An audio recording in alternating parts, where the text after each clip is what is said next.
कश्मीर से 35 साल बाद गिरफ्तारी। जी हां, बहुत बड़ी खबर है। आप सिर्फ 35 साल पीछे चले जाइए।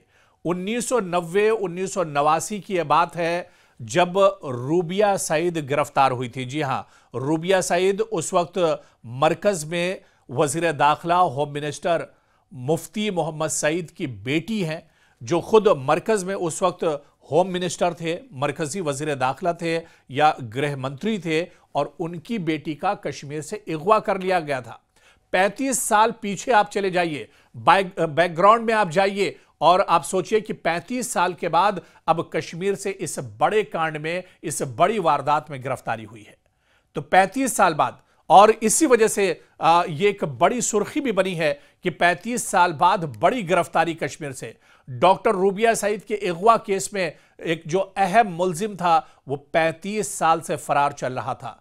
तमाम कोशिश एजेंसियों ने कर ली, तमाम कोशिश इंतजामिया ने कर ली, तमाम कोशिश सिक्योरिटी फोर्सेस और पुलिस ने कर ली, लेकिन 35 साल से यह मुलजिम फरार था। 35 साल से गिरफ्त में नहीं आ रहा था। आखिरकार श्रीनगर से इस मुलजिम को पकड़ा गया है और अब 35 साल के बाद इससे हिसाब किताब होगा।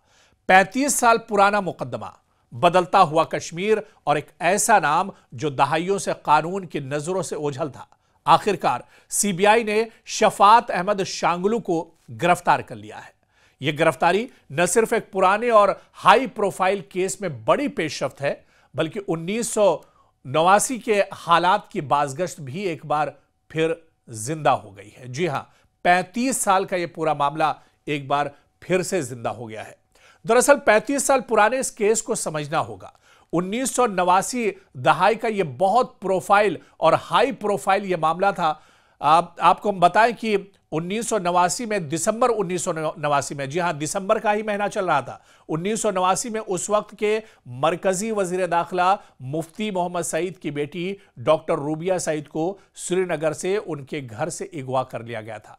इस वाकये ने पूरे मुल्क की सियासत को हिलाकर रख दिया था और इसके बाद सीबीआई की इंक्वायरी बिठाई गई। सीबीआई के हाथ में यह पूरा मामला दिया गया। अगवा की साजिश यासीन मलिक और उसके साथियों ने मिलकर रची थी। मकसद था अपने साथियों की रिहाई को यकीनी बनाना। जो दहशतगर्द या जो टेररिस्ट जेल में थे, उन्हें दरअसल वापस जेल से बाहर या उनकी रिहाई कराना था। और यह कश्मीर के शोरीज के इब्तिदाई और सबसे अहम वाकयात में से एक था। अगवा के बदले हुकूमत ने मिलिटेंट ग्रुप के 5 अफराद रिहा किए थे। जब यह अगवा किया गया था उस वक्त 5 मिलिटेंट और बड़े दहशतगर्दों को एक तरह से छोड़ा भी गया था, जिस फैसले पर आज भी सवाल लगातार उठते हैं। इसके अलावा आप देखिए, जो दहशतगर्द पकड़ा गया है, यासीन मलिक का दोस्त शफात अहमद शांगलू, ये आखिर है कौन? शांगलू असल में इस केस में एक अहम मुलजिम समझा जाता है। इस पर टाडा और आरपीसी के मुतादिद दफात के तहत कई मुकदमे दर्ज हैं और 35 साल से ये सिक्योरिटी फोर्सेस से एक तरह से ओझल था, फरार था। हुकूमत ने इस पर 10 लाख रुपयों का इनाम भी रखा था और इसे श्रीनगर से अब गिरफ्तार कर लिया गया है, जो इस बात का इशारा है कि वो लंबे अरसे तक खामोशी से जेर जमीन सरगर्म था और अपनी नापाक हरकतों को 35 साल से अंजाम दे रहा था। लेकिन सीबीआई ने शांगलू को ट्रेस करके इसे अब गिरफ्तार कर लिया है और अब 1-2 दिन में इसे जम्मू की टाडा अदालत में पेश किया जाएगा। यह केस चूंकि इज़्ज़ात दहशतगर्दी कानून यानी टाडा के तहत दर्ज था, इसलिए इसकी समाअत खुसूसी अदालत यानी स्पेशल कोर्ट में की जाएगी। और इसकी गिरफ्तारी की इंपॉर्टेंस की अगर बात की जाए, आप देखिए कि एक तारीखी केस था। 35 साल के बाद यह मामला एक बार फिर से आप कहिए कि सुर्खियों में आ गया है। 1989 का रूबिया अगवा केस हिंदुस्तान की सियासत और कश्मीर की सिक्योरिटी पॉलिसियों का संग मील समझा जाता है। इसमें नई गिरफ्तारी एक बड़े कानूनी मोड़ के तौर पर देखी जा रही है। यासीन मलिक केस पर भी अब इसका सीधा सीधा असर पड़ेगा। यासीन मलिक जो जेल में बंद है, उस पर कई मुकदमे चल रहे हैं, यूएपीए के तहत उस पर केसेस चल रहे हैं और रूबिया सईद का यह पूरा मामला भी यासीन मलिक पर चल रहा है। चूंकि सीबीआई की चार्जशीट में यासीन मलिक को मरकजी साजिशी करार दिया गया है और इसलिए शांगलू की गिरफ्तारी अदालती कार्रवाई को मजीद आगे बढ़ा सकती है। यानी अब इस पूरे मामले में एक मजबूती इस केस को मिल सकती है। यानी 35 साल बाद गिरफ्तारी जाहिर करती है कि कानून बिलाखिर देर से ही सही मगर हरकत में जरूर आता है। अब आगे क्या हो सकता है इस पूरे मामले में? अदालत, टाडा अदालत शंगलू से पूछताछ करेगी और इसे अदालती हिरासत या रिमांड पर दिया जा सकता है। सीबीआई मजीद मुल्जिमान या शवाहिद सामने लाने की कोशिश भी करेगी और यह पेशरफ्त रूबिया सईद अगवा केस के आखिरी बाब की तरह एक बड़ा कदम भी समझी जा रही है। यानी आप यह मानकर चलिए कि इस पूरे मामले में जब एक बड़ा मुजरिम या इसका जो सरगना है यासीन मलिक पहले से तिहाड़ जेल में बंद है और अब इस पूरे मामले को एक और मजबूती मिलेगी क्योंकि यासीन मलिक का एक और साथी, यासीन मलिक का इस पूरे गिरोह का एक और सरगना शफात अहमद शांगलू भी अब सिक्योरिटी फोर्सेस के हाथ चढ़ चुका है। ऐसे में सीबीआई के इस केस को और मजबूती मिलने जा रही है और आने वाले दिनों में रूबिया सईद केस जो 35 साल पहले अंजाम दिया गया था, 1979 में अंजाम दिया गया था, उस वक्त खुद मुफ्ती मोहम्मद सईद देश के एक तरह से वजीर दाखिला थे, गृह मंत्री थे और उस वक्त ये पूरा मामला सामने आया था। पूरे देश को इस वारदात ने एक तरह से हिलाकर रख दिया था। क्या कुछ, किस तरह से यह साजिश रची गई, कौन कौन बड़े नाम इसमें शामिल थे, किस तरह से इस वारदात को अंजाम दिया गया, ये तमाम चीजें अब निकलकर सामने आएंगी। शफात अहमद शांगलू को गिरफ्तार कर लिया है।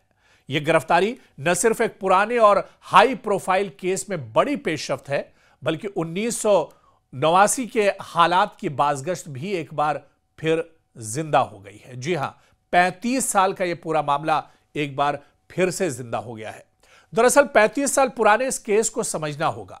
1989 दहाई का यह बहुत प्रोफाइल और हाई प्रोफाइल यह मामला था।